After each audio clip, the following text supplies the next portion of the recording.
Dear friends, welcome to trending astro. ఈ సంవత్సరం 2026-27 మీనరాశి వాళ్ళకి గోచార యొక్క ఫలితాలు ఏ విధంగా ఉన్నాయో మనం తెలుసుకుందాము. ప్రధానంగా రాశి అధిపతి, అలాగే దశమాధిపతి, మీనరాశి మీన లగ్నానికి అధిపతి, అలాగే దశమాధిపతి అయిన గురువు వీళ్ళకి పంచమ స్థానంలో ఉచ్చలో ఉన్నాడు. పుత్ర సంతాన విషయంలో వీళ్ళు ఒక శుభ ఫలితాన్ని చూస్తారు. అలాగే వీళ్ళకి ఒక మార్పు అనేది ఉంటుంది. ఉద్యోగ వ్యాపార విషయంలో మార్పు అనేది ఉంటుంది. కొత్తగా ఏదైనా చేసే ప్రయత్నం అనేది చేస్తారు. అలాగే ఏళ్ళనాటి శని రెండో ఫేజ్ జరుగుతుంది వీళ్ళకి. వీళ్ళ రాశిలోకి శని ప్రవేశించి వీళ్ళలో ఒక భయాన్ని తీసుకొస్తారు. అంటే ఈ ఉద్యోగంలో ఉండే వాళ్ళకి ఎలా ఉంటుందంటే, ఈ ఉద్యోగం ఉంటుందా పోతుంది, ఇది ఎంతకాలం నడుస్తుంది అన్నట్టుగా ఉంటుంది అనమాట. అలాగే విపరీతమైన ఒత్తిడి ఉంటుంది. వీళ్ళు ఎంతో కష్టపడాల్సి వస్తుంది. శని ఆ రాశిలో వీళ్ళకి రాశి సంచారం చేయడం వల్ల, ఈ ఏలినాటి శని రెండో ఫేజ్ జరగటం వల్ల, ఈ శని తృతీయ దృష్టితో వీళ్ళ తృతీయ భావాన్ని, అలాగే సప్తమ దృష్టితో వీళ్ళ యొక్క కళత్ర భావాన్ని, అలాగే దశమ దృష్టితో వీళ్ళ యొక్క దశమ భావాన్ని చూస్తాడు.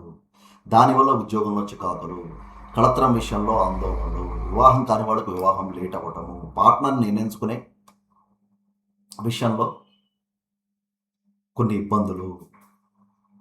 వీళ్ళకి కేవలం కేతు గోచారం బాగుంది, గురు గోచారం బాగుంది, కేతు 6లో ఉన్నాడు కాబట్టి శత్రువుల మీద వీళ్ళదే పై చెయ్యి. ఏదైనా సరే వీళ్ళ యొక్క కష్టించి వీళ్ళ యొక్క సంకల్ప బలంతో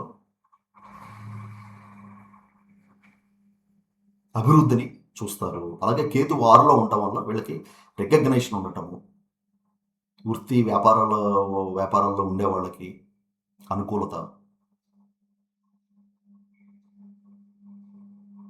అలాగే ప్రమోషన్ రావటం.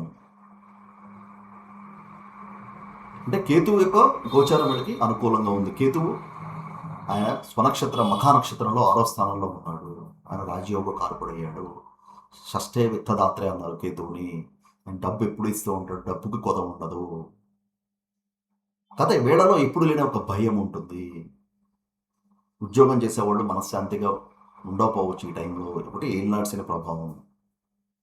అలాగే వాడికి వ్యయంలో రాహు ఉన్నాడు. అనుకూలని ఎక్స్పెన్సెస్, ఊహించని ఎక్స్పెన్సెస్, ప్రయాణాలు ఉండే అవకాశం ఉంది.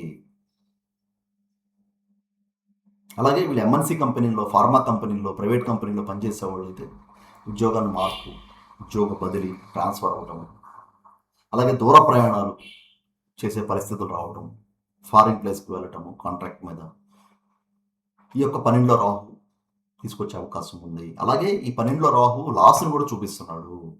వీళ్ళు తొత్తురుపాటుతో ఆలోచించకుండా కంగారుగా నిర్ణయాలు తీసుకుంటే వీళ్ళ ఇన్వెస్ట్మెంట్స్ స్టక్ అయిపోయే అవకాశం ఉంది.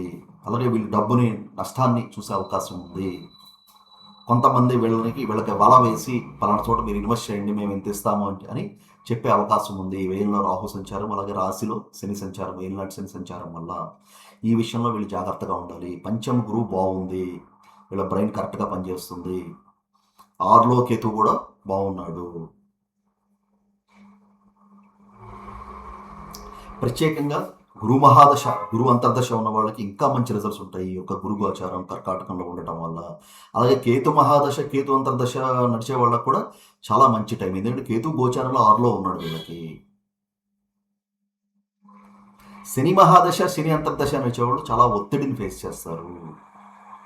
అలాగే రాహు మహాదశ నడిచేవాళ్ళు దూర ప్రయాణాల విషయాల్లో ఇబ్బందులు, దూరదేశాలకు వెళ్ళే విషయంలో ఇబ్బందులు, లేకపోతే దూర ప్రదేశంలో ఫారిన్ కంట్రీలో ఇబ్బందులు, అక్కడ ఉద్యోగాల విషయంలో చికాకులు రావటము, లేకపోతే డబ్బు ఖర్చు అయిపోవటము, లాసం చూడటం అనేది అవకాశం ఉంది. కాబట్టి ఈ యొక్క రాహు గ్రహం, శని గ్రహం యొక్క అనుగ్రహాన్ని మీరు పొందటం అనేది చాలా ముఖ్యము.